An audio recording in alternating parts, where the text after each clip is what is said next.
Thanks for being here. Let's say a blessing for studying Torah, and then we'll dive in. Baruch atah Adonai Eloheinu melech haolam asher kitshanu b'mitzvotav v'tzivanu la'asok b'divrei Torah. Blessed are you, source of life, who makes us sacred through your mitzvot and gives us the mitzvah of engaging in words of Torah. We are at the end of the book of Leviticus. It's a double portion called Behar and Bekhukotai. And actually, we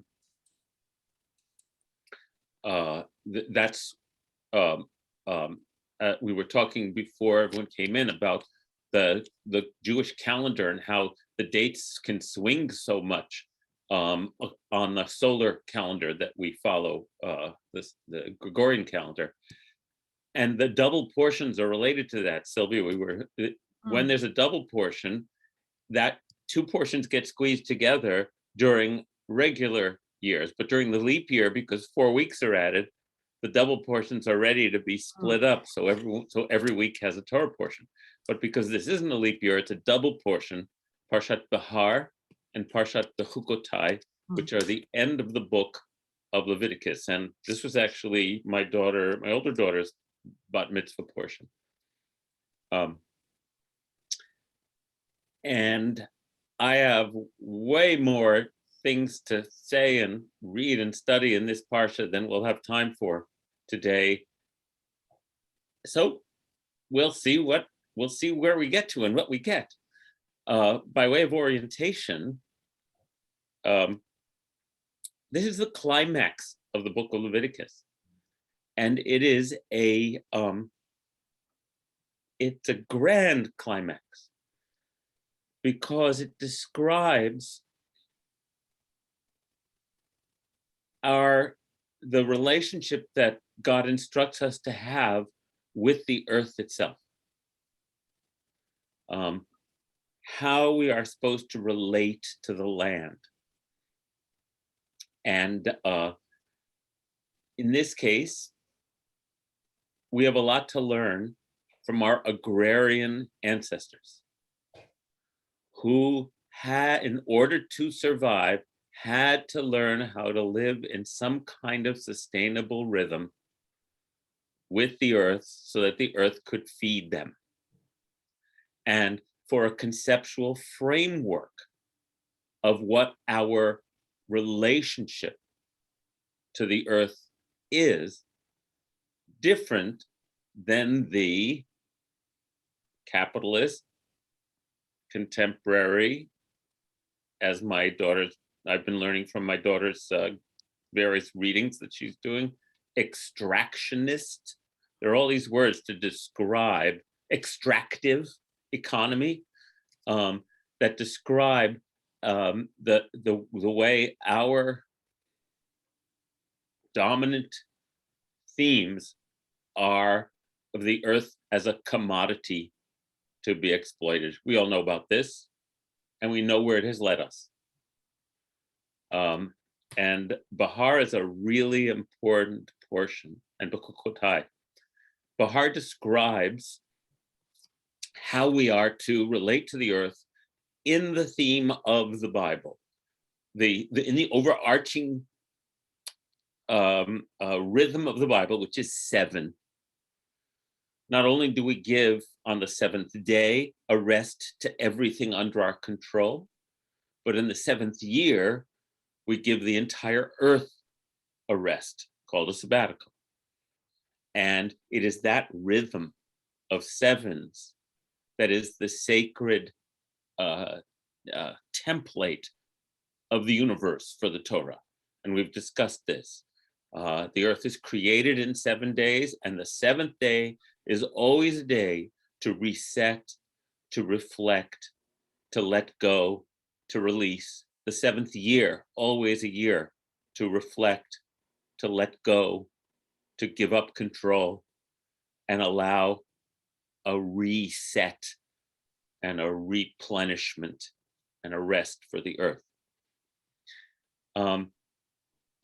chapter, so that's what happens in Behar, which is actually only one long chapter. In Bekhukotai, which follows immediately, it describes the consequences of fulfilling this relationship, this rhythmic relationship of working, but then allowing to restore. You know, remember that word when God rested on the seventh day, vayin nafash. It says God's restored, God's nefesh, God's spirit. So we also, the earth has to be restored with a rest, replenished. And then it describes what will happen if we do not fulfill this rhythm and this sacred relationship. And what follows then is quite harrowing, downright biblical, as you would say, in the description of the consequences of us not allowing the land to rest. We are living now in those biblical terms. So what seems hyperbole may not be, sadly. And given our given our current reality, it deserves to be read. These are the consequences imagined in the poetic language of the Bible if we do not. The portion, the way Torah works, as we know, is it uses specific phrases and words to like offset sections. So I want to share the screen and show you how the language of the Torah indicates that these chapters are extremely important. Here, let me, this is what I want. Let's see, I'm not going to become a sustainer right now. I want to close that. I will do that though, I promise. There. All righty. Can you all see that? Okay, good. Here's how Parshat Behar, chapter 25 begins. Yod He Vav He. Oh, by the way, you know, this translation is the JPS translation. I'm using it because Sefaria is such a beautiful presentation. But I want to point out, as we have over the years, that when we're talking about the life of the universe, the source of life, Yod He Vav He, you could put in a different word, the Great Spirit, as native usages often get translated to English. The Creator, the source of all, or as the Haftorah in Jeremiah calls God, the source of living waters. Use some beautiful phrase so that you understand that we're talking about the template, the matrix, the source of all is speaking to us, okay? If we just say Lord, we're going to go into that sort of very narrow binary kind of up there, down here, and that's not the thrust of these teachings. The beloved, the mystery, the source of life, choose it, but as you hear this, please insert something different that speaks in that way. And then it says, but here's the key word, Behar Sinai, on Mount Sinai. The last time we heard about something coming from on Mount Sinai, it's mentioned once at the beginning of Leviticus, and then in the book of Exodus. So we've received all of these statements. The Lord spoke to Moses saying, it says it all through Leviticus. And now as we reach the end, it says, the Lord spoke to Moses on Mount Sinai. When we get to the end of this 3-chapter segment, Behar and Bekhukotai, the phrase is, and rather than scroll all the way there and make your eyes go funny, I'll just read it to you.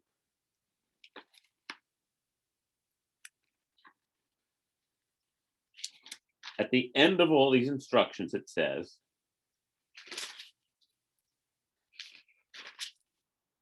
and these are the laws, rules, and instructions that Yod-Heh-Vav established through Moses on Mount Sinai with the Israelite people.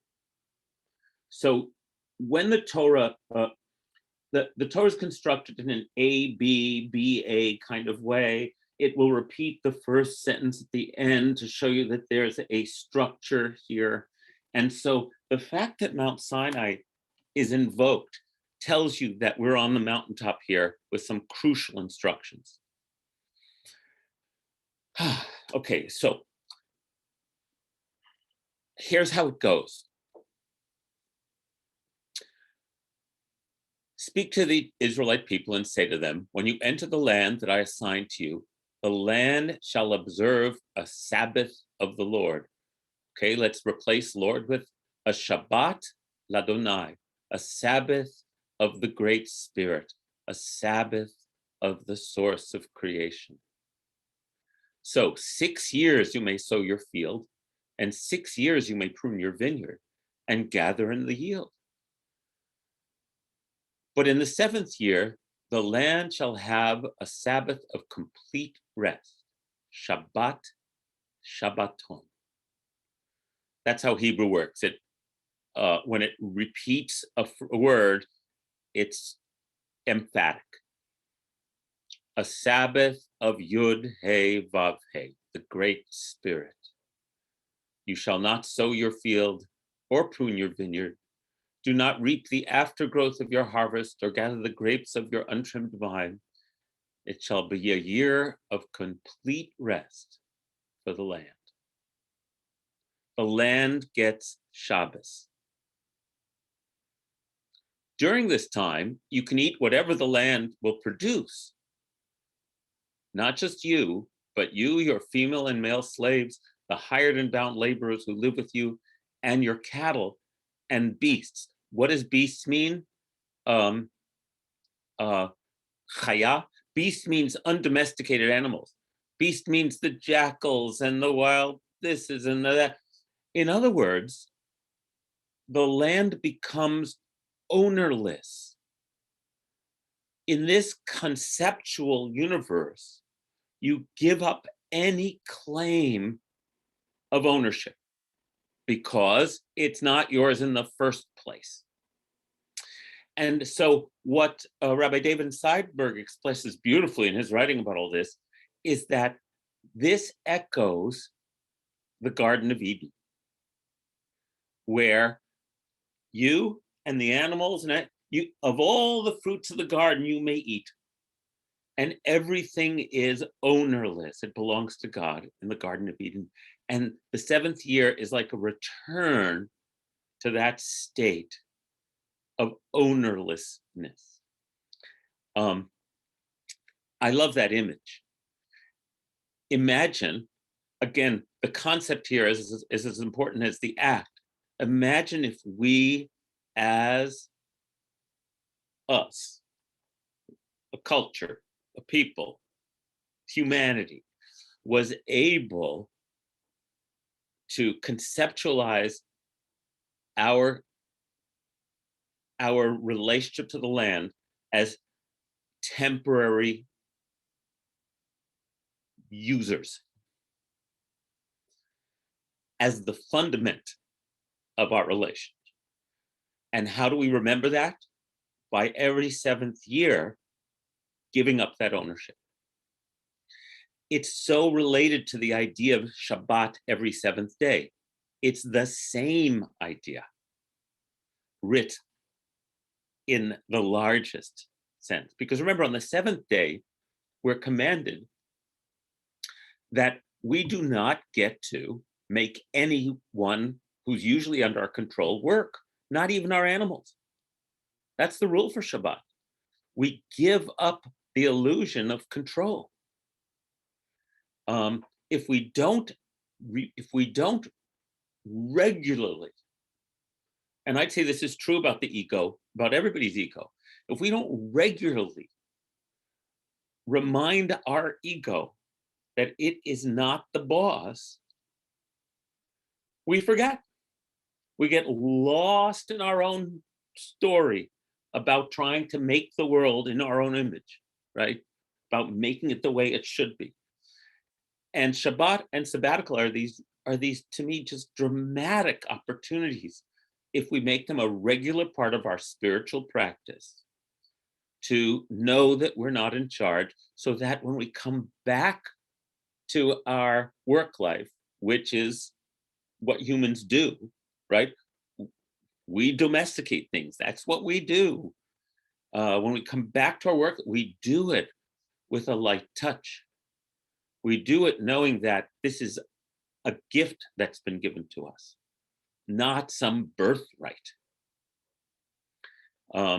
I was reading a lovely interpretation of the first chapter of Genesis, where humans are the last thing created on the sixth day, and how we usually think of that as the pinnacle of creation, the evolutionary tree. What if we're the least? I realized I could read that too, the last, the youngest child. And I realized that I could read Genesis that way too. Here's this incredible garden I'm putting you in. Remember, everything's your brother and sister, everything's your sibling, to speak of in sort of the language of Native American myths that I'm familiar with. All the creatures are your siblings, father, son, sister moon, mother earth. Everything's a sacred relationship. And look, you get to be here. And that's what the sabbatical is supposed to remind us. A right relationship with the earth. And it's so profound right now for us to embrace this wisdom. And then it describes something called the Jubilee Year, that you count off 7 weeks of years. And after 49 years, there's a 50th year when not only do you let the land rest, but if someone has lost their land holding due to misfortune and have had to make themselves into a day laborer or an indentured servant, there's this crazy idea in the Torah that every 50 years, anything you've acquired in terms of land over those 50 years, you give back to the original owner, so that everyone can have a right livelihood and a means of supporting themselves. Now, I've read a lot about this. We don't know if the Jubilee Year was ever actually successfully practiced. It goes so much against human nature. Who was going to enforce this incredible rule? But whether it happened this way or not, the concept is sublime. The concept is sublime, and it describes then in detail that the way the Jubilee Year worked is, say you leased someone's field. Depending on how many years there were till the next Jubilee would depend how much you pay for it, because you're paying for the harvests, not the land itself. You could claim the harvest of the land, but you could not claim the land. And then it explains why.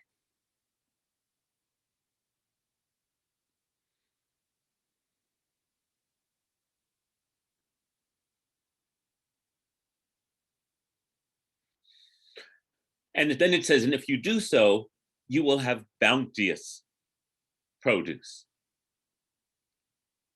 And then it says, but you cannot sell the land, for the land, the aretz, is mine, says the Great Spirit.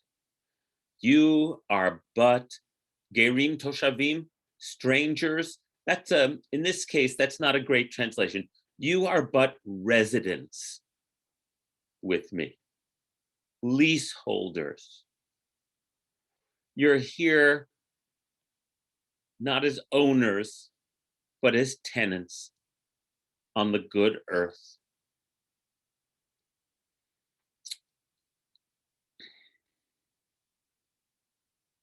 So I'm not going to describe the rest of this chapter, which then is still very beautiful about how you must release debts and release the people who are under you and all kinds of giving away.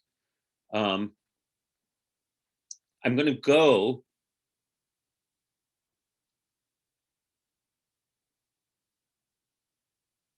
to the beginning of Bekhukotai, where it says, after all these descriptions, if you follow my laws and faithfully observe my commandments. Which laws and which commandments? This is not pulled out of the air. This is the direct continuation of what's been described. Then I will grant your rains in their season, so that the earth shall yield its produce and the trees of the field their fruit. And your threshing shall overtake the vintage, and your vintage shall overtake the sowing. In other words, you will have abundance if you follow this right relationship with the land. You shall eat your fill of bread and dwell securely. V'yeshavtem levetach ba'artzachem. You shall dwell securely in harmony with. And then the Bible goes further and says, I will grant peace in the land, shalom. And you shall lie down untroubled by anyone.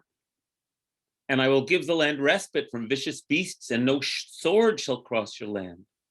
In fact, you'll give chase to your enemies. They shall fall before you by the sword.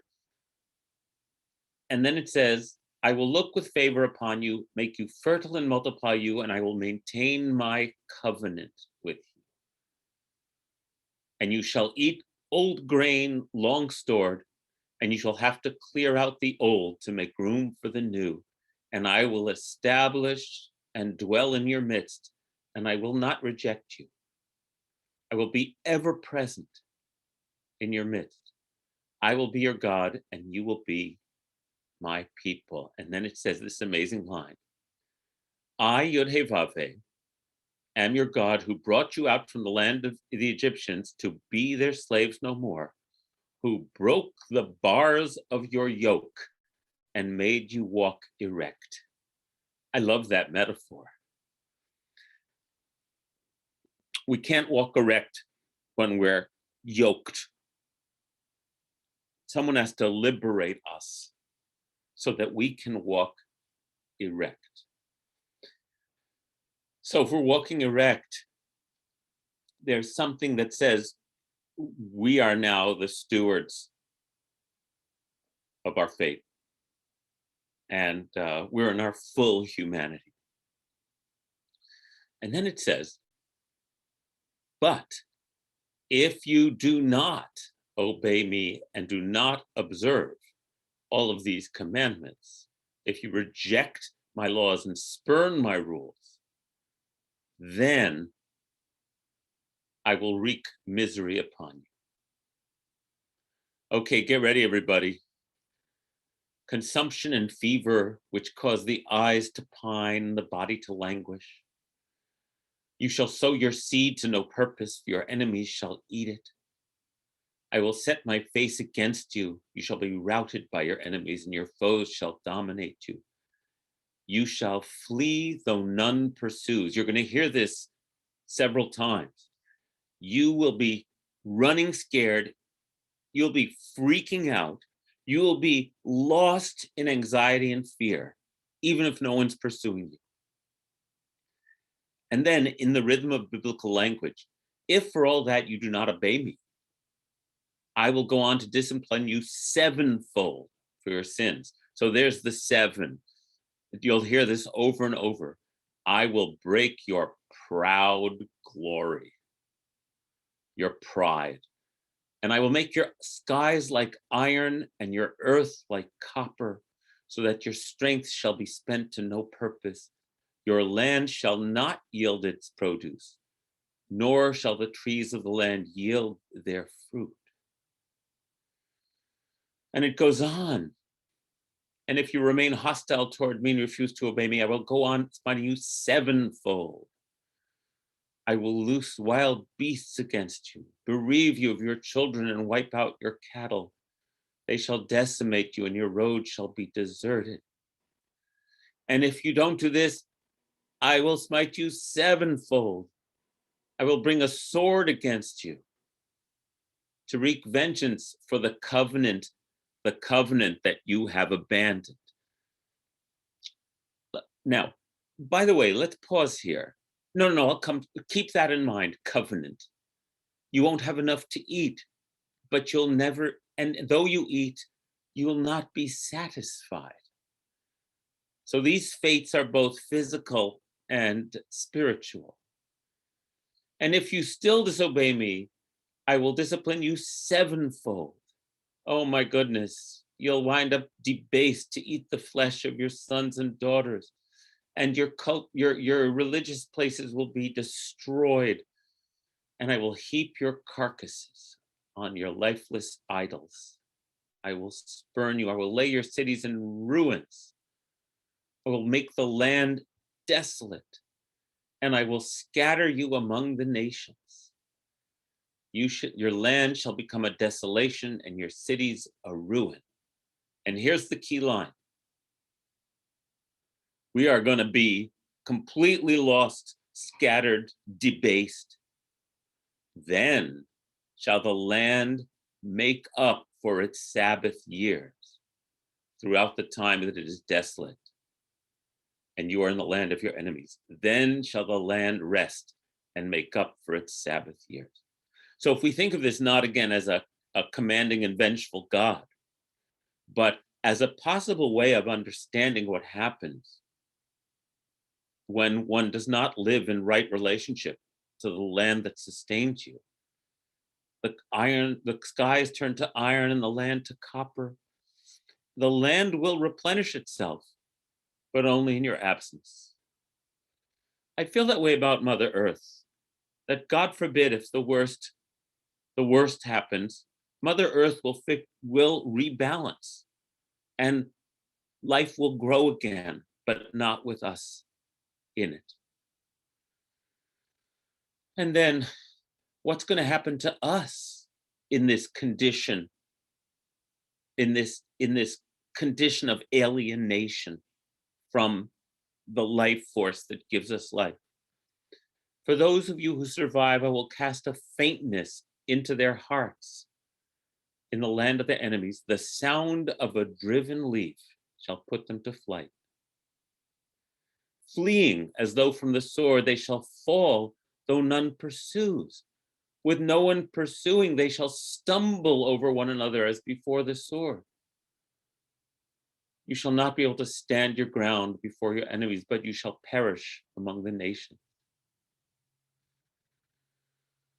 And you'll be heartsick, and eventually you will confess. When I, in turn, have been hostile and have removed them into the land of their enemies, at last their stubborn hearts will humble, and they shall atone, and I will be there and remember them. For the land shall be forsaken of them, making up for its Sabbath years by being desolate, while they atone for their iniquity, for the abundant reason that they rejected my rules and spurned my laws. But I will remember them, whom I freed from the Egypt in the sight of the nations to be their God. These are the laws, rules, and instructions that Yod-Heh-Vav established through Moses on Mount Sinai between himself and the entire people. Okay, I'm going to stop sharing for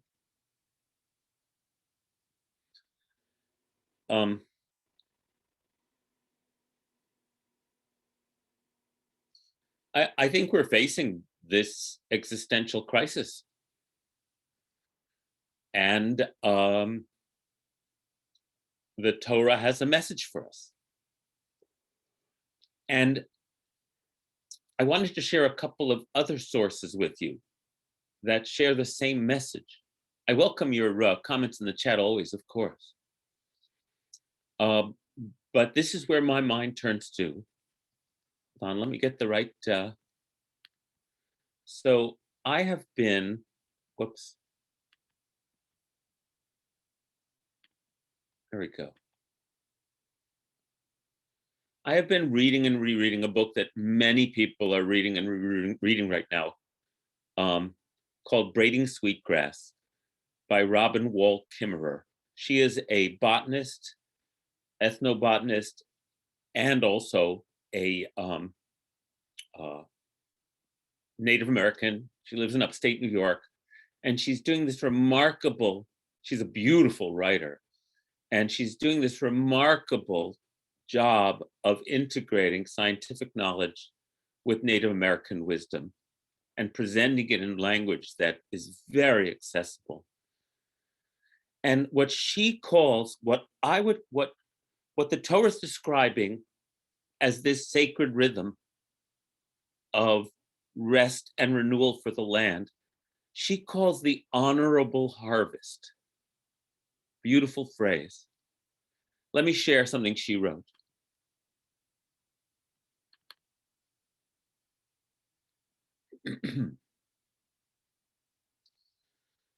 This is just a brief excerpt. In this season of harvest, our baskets are full. So this is a fall, something written in the fall. Rounded with fragrant apples and heaped with winter squash. So too are the steel shopping carts that clatter across the parking lot. Plastic bags whipping in the wind. How do we even name such abundance? Are these commodities? Natural resources? Ecosystem services? In the indigenous worldview, we call them gifts. Now, what I want to propose to you is that the Torah is an indigenous document. It's written by our agrarian ancestors living on their land. And they too understand the harvest to be a gift. That's why there's the whole book of Leviticus is preoccupied with how we are to bring gifts in return of gratitude to the Creator before we enjoy our harvest. That's what the whole sacrificial system is. We're not giving up our best, we're giving thanks with our best because we know that it's a gift. It's amazing to me, it's always amazing to me that we Jews are still alive studying this document. And now us urbanized, scattered, very modern Jews can reach back to this literature and recognize that it's got this indigenous wisdom in it. So let me read some of Robin Wall Kimmerer because she speaks in our idiom, but I think it's the same message. We are showered every day with the gifts of the earth, air to breathe, fresh water, the companionship of geese and maples, and food. Since we lack the gift of photosynthesis, we animals are destined by biology to be utterly dependent upon the lives of others, the inherently generous, more than human persons with whom we share the planet. Keep listening, it's so beautiful. If we understand the earth as just a collection of objects, then apples and the land that offers them fall outside our circle of moral consideration. We tell ourselves that we can use them however we please because their lives don't matter. But in a worldview that understands them as persons, their lives matter very much. Recognition of personhood does not mean that we don't consume, but that we are accountable for the lives that we take. When we speak of the living world as kin, we are also called to act in new ways, so that when we take those lives, we must do it in such a way that brings honor to the life that is taken and honor to the ones receiving. So here's this beautiful way of saying that what if we treated every other living thing as not a thing, which is what English makes it, but as a being as worthy as ourselves, as alive as ourselves, as individual as ourselves.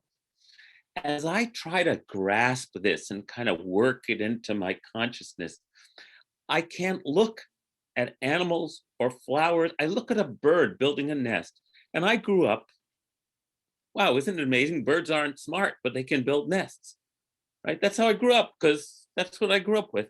And it's slowly cranking myself around. I'm not a country boy, to saying, oh my God, the intelligence present in all of these creatures is mind-blowing.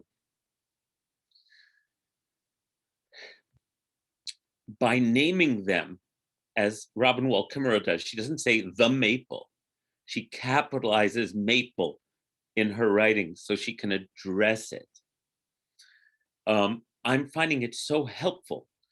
And it again brings me back to the Torah, where in the Garden of Eden it says, and God formed the human out of the clay of the earth, blew the spirit of life into it, and it became a living being. And then God takes Adam, which means the human, and places him in the garden and brings all the creatures before Adam, who, if you recall, gives them names. Naming is a way of giving a discrete identity to. If Adam is naming all of the creatures and plants in the garden, Adam is developing a relationship with all of them who pre-exist him.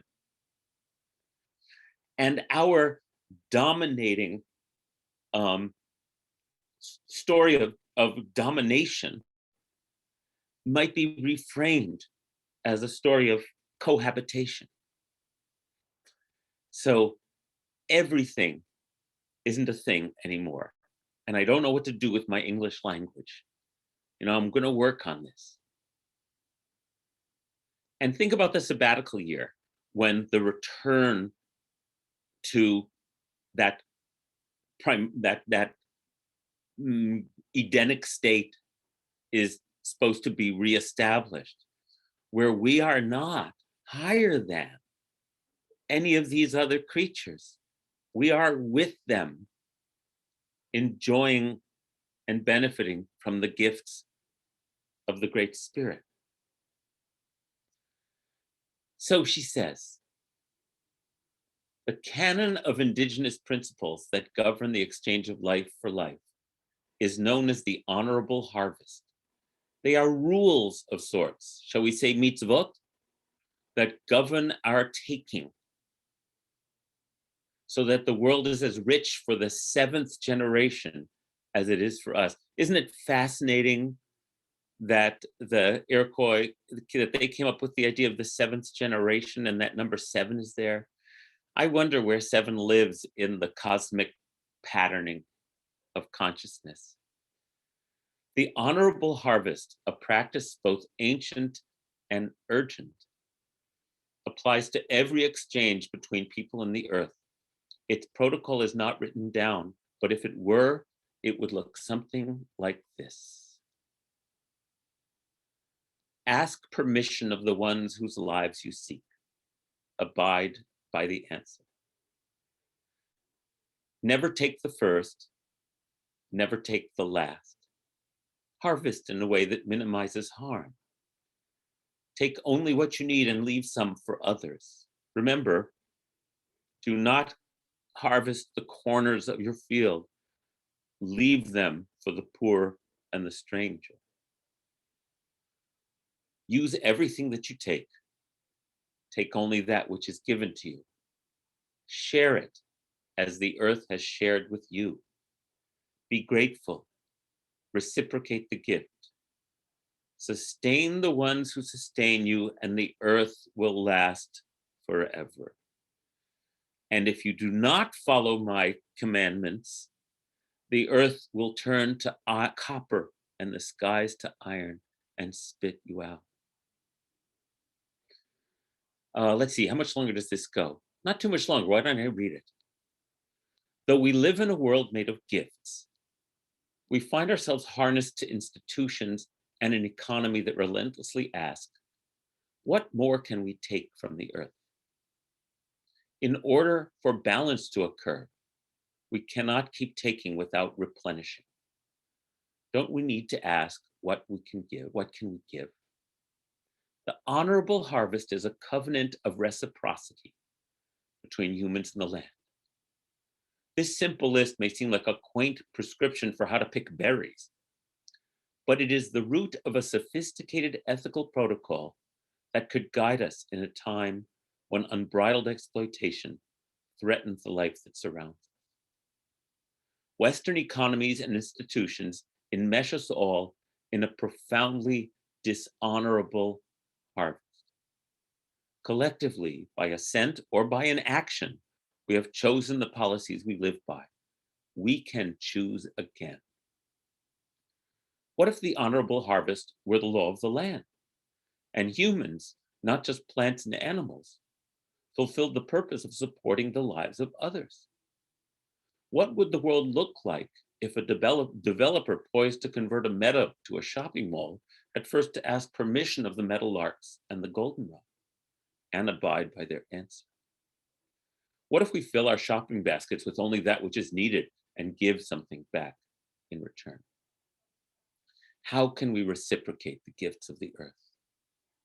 In gratitude, in ceremony, through acts of practical reverence and land stewardship, in fierce defense of the places we love, in art, in science, in song, in gardens, in children, in ballots, in stories of renewal, in creative resistance, in how we spend our money and our precious lives, by refusing to be complicit with the forces of ecological destruction. Whatever our gift, we are called to give it and dance for the renewal of the world.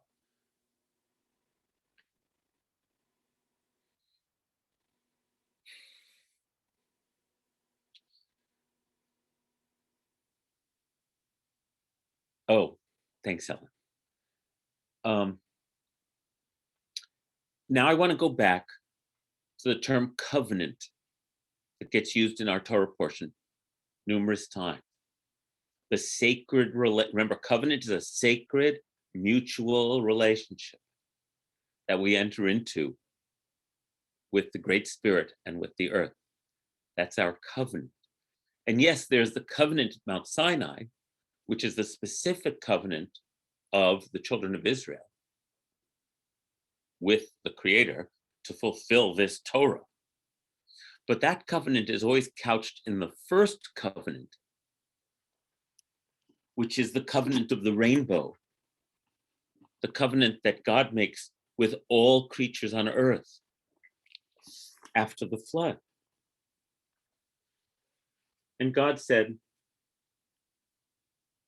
here is the sign I am giving you of the covenant between me and you and every living being with you, down to the last generation. I have placed my rainbow in the cloud. It will be a sign of the covenant between me and the earth. And when I cause clouds to form over the earth and the bow appears in the cloud, I will remember my covenant between me and you and all living beings, all flesh, and never again shall the waters become a flood to destroy all flesh. I will remember the everlasting covenant between me and all living beings, all that live upon earth. I love that. I love those verses in the book of Noah. In the portion of Noah. Barb, can I read your message? She says, I watched an adult male rose-breasted grosbeak this morning as he observed a blue jay eating suet. He had tried to attach himself to the holder, but wasn't managing it. And then after he watched for a while, he figured it out. Yes, I'm such a city boy. It's like, I really want to focus on this in my life now. and look at creatures in a way I haven't looked at them before, and look at plants in a way I haven't looked at them before. And the way Robin Wall Kimmerer states it, see them as my brothers and sisters in life. Okay, so I have one more reference. Oh, let's see. And Avigal wrote, when it is written, the land that I have given you, it reminds us that the land is spirit. There is no separation. Thank you. So the rabbis would choose a portion from the prophets called the Haftorah. I'm seeing what's coming in on the chat. I'll read that in a moment. In order to amplify the message of the Torah portion. And I want to read you some of the Haftorah that comes for the portion of Bekhukotai. Ruth Hirsch, quoting Henry David Thoreau. If a man walks in the woods for love of them, half of each day, he is in danger of being regarded as a loafer. But if he spends his day as a speculator, shearing off those woods and making the earth bald before her time, he is deemed an industrious and enterprising citizen. Important. Naomi McCann's daughters have been recommending. Did you mean that book, Naomi, or that food? Book, yes. Braiding Sweetgrass. I'm sort of reading it in bed at night before I go to bed. It's making a huge impression on me. It's one of those books. Rob says, in addition to plants and animals, let's not forget the rocks and the air. I completely agree, Rob. Thank you. I need to change my vocabulary. Every being is a thou. This was in Martin Buber's I Am Thou. I remember he speaks specifically about how you encounter a tree. If you encounter it as an it, then you view it in terms of its utility to you.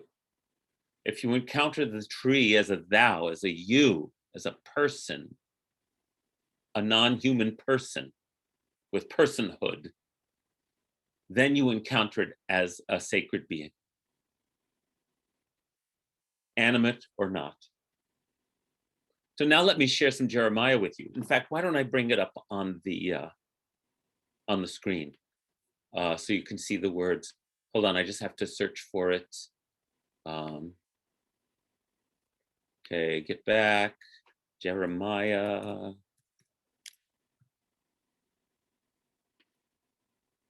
There we go, chapter 16. Amazing technology. Okay, hold on, let me share the screen with you.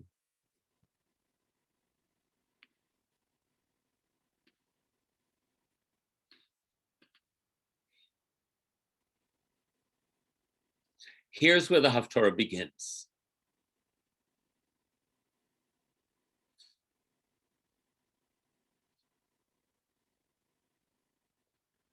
Oh, great spirit.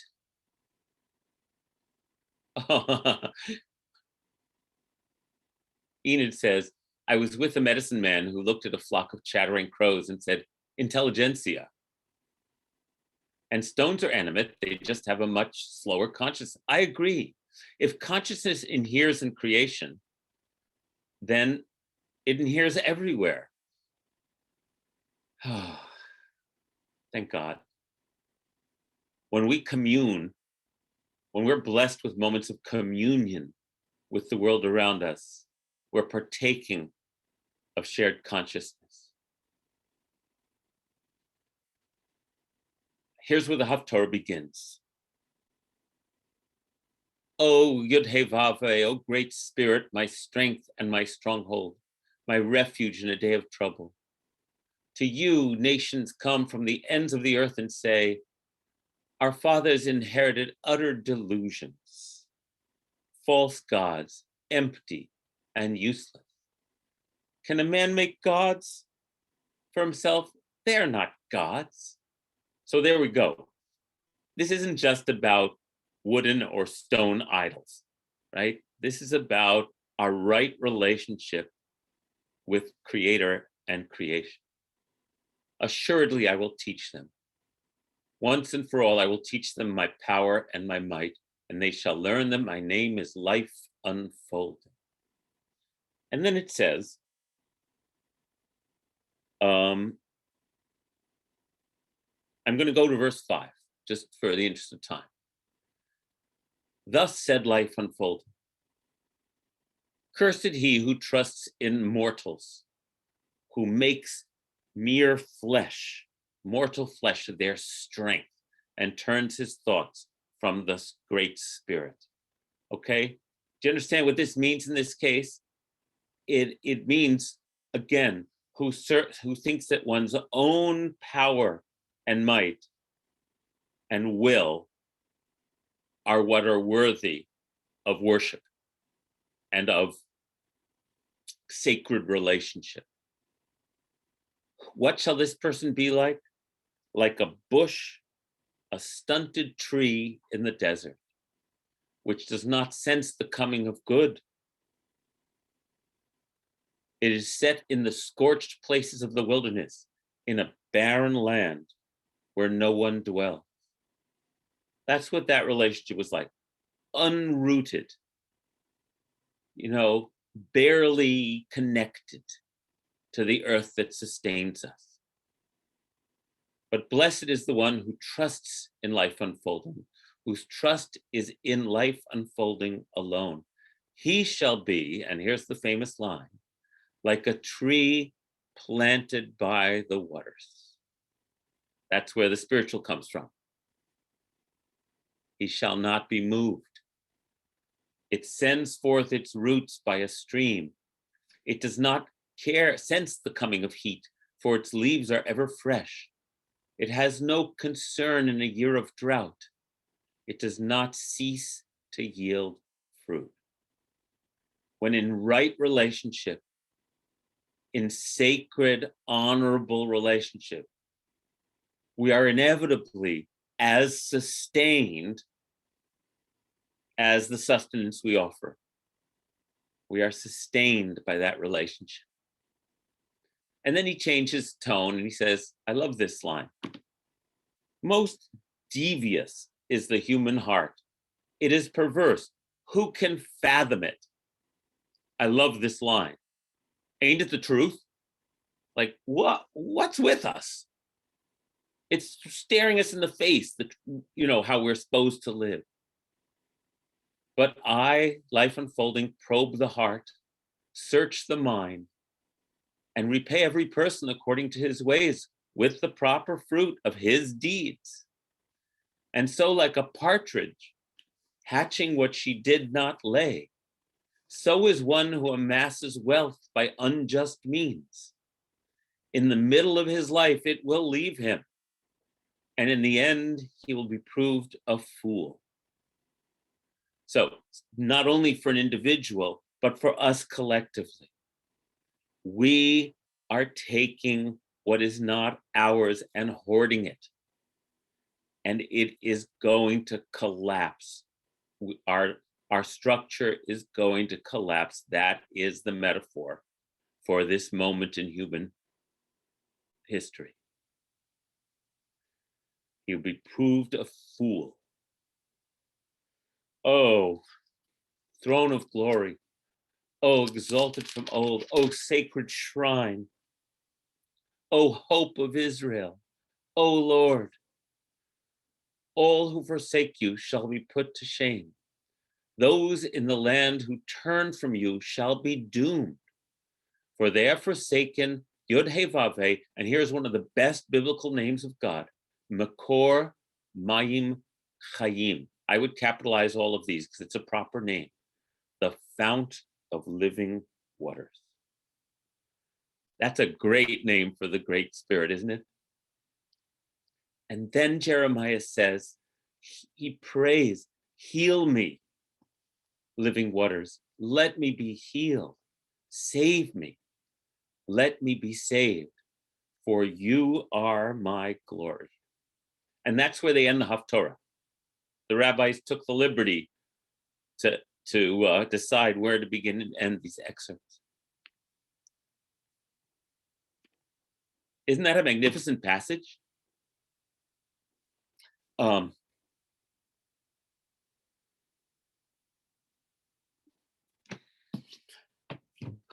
of the things that obviously animates me is the desire to connect this ancient indigenous wisdom of ours with contemporary accounts of indigenous wisdom. I hope I've successfully merged them for you today. And we've used up our time. I've used it up. But if anyone has anything else they want to comment, we're a small group. Feel free to unmute yourselves before we move on towards the prayers that we're going to recite.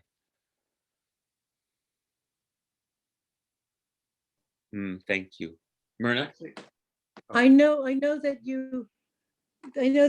I've asked before, is there any, in the last year or so, have you found any documentation about what the celebration of the Jubilee year would be like? I mean, has anybody ever done it? No, we have evidence, not that I'm aware of, we have evidence that the sabbatical year was actually followed. And the sabbatical year is followed today in modern Israel, this coming year, starting when the shofar blasts this fall, is the next sabbatical year. But Jubilee Year exists only for me in concept. I do not know if it was ever actually engaged. This idea of radically redistributing the land. It always seemed to me like a great idea, but I couldn't understand how you could do it. So. Well, you could only do it if you had, Ellen, I'll hear you in a second. You could only do it if you had buy-in from everybody, Myrna. Yeah, well. Everyone had to understand. Everyone had to understand the covenantal relationship that they had entered into. That the land is not theirs. See, this is how I could imagine it happening. If the entire society, or shall I say entire, if the vast majority of the society really truly bought into this worldview, that the land is not ours, that it's a gift from the Great Spirit, and that no one owns it. We only get to enjoy the produce of it, as the Torah says. The stewardship, yeah. If there was enough buy-in, then the society would enact that. And those who held out would be pressured into. Yeah. So a good society, you know, we've experienced in our lifetimes moments when the social compact, the covenant of being an American, has moved us forward because enough people bought into it. And times when, like now, when it's fractured because not enough people buy into it. So I could actually imagine, now that I'm thinking out loud, Myrna, a society that did enact this. I mean, for goodness sakes, the native tribes who were here didn't even understand land ownership. It wasn't even a concept that they had when the white folks arrived from Europe. So why couldn't that have been true in ancient times? So I'll take it back. Maybe human nature is more malleable than we think based on what the beliefs of your society are. Ellen? Thank you. I love that you've put this together this way, so explicitly and wonderfully. It's Robin comes off my bookcase back to my night table, but it's like all the indigenous cultures, not only the Native Americans, though they're a fabulous example, but every indigenous culture understands a different relationship with the earth, and that we really need. That's right. Thank you so much for relating it so clearly to Torah and to now and the whole deal. I'm thrilled. Thank you. Thank you. Leah? Would it be unrealistic to equate the trees and all these things that we're talking about to our own bodies? Because we can't will our bodies to stay alive, to be well, to do all the things we want our bodies to be. And our bodies are not ours. They're only here temporarily. Oh, that's beautiful, Leah. I'm with you all the way. Thank you. Yes, it's perfectly appropriate. And I'll read that Naomi's comment. There's a wonderful book called behaving as if the God in all life mattered, by Michael Small Wright. I read it years ago, and it speaks to the intelligence in all life. She has a garden home healing center, Paralandra. Thank you, Naomi. Paul Bloom says, Jeremiah rocks. I agree. Rob Saffer says, there's something called a B Corps, B Labs, that governs corporate behavior, not solely on profits, but on satisfying all stakeholders. Patagonia, for example. So there's a movement toward higher purpose businesses. Yes, I'm aware of it. May it burgeon and grow. Oh, thanks, everybody. I'm going to conclude the recording, and then we'll say our healing prayer.